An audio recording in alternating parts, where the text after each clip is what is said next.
NTR biopic తీస్తున్నట్లు ప్రకటించిన దర్శకుడు రామ్ గోపాల్ వర్మకు ఆంధ్రప్రదేశ్ మంత్రి ఎన్టీ రామారావు మనవడు నారా లోకేష్ షాక్ ఇచ్చారు. ఎన్టీఆర్ బయోపిక్ తీస్తున్నట్లు రామ్ గోపాల్ వర్మ ప్రకటించిన విషయం తెలిసిందే.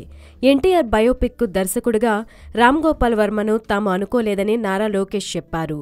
ఎన్టీఆర్ జీవిత చరిత్ర ఆధారంగా సినిమా తీయాలనే విషయాన్ని పోర్చుగల్ పర్యటనలో తాము అనుకున్నామని చెప్పారు.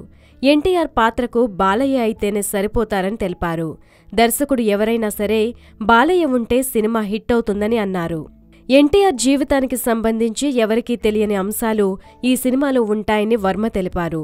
ఎన్టీఆర్ నాశనాన్ని ఎవరు కోరుకున్నారు? ఆయన వెనుక జరిగిన కుట్రలు సినిమాలో ఉంటాయని చెప్పారు.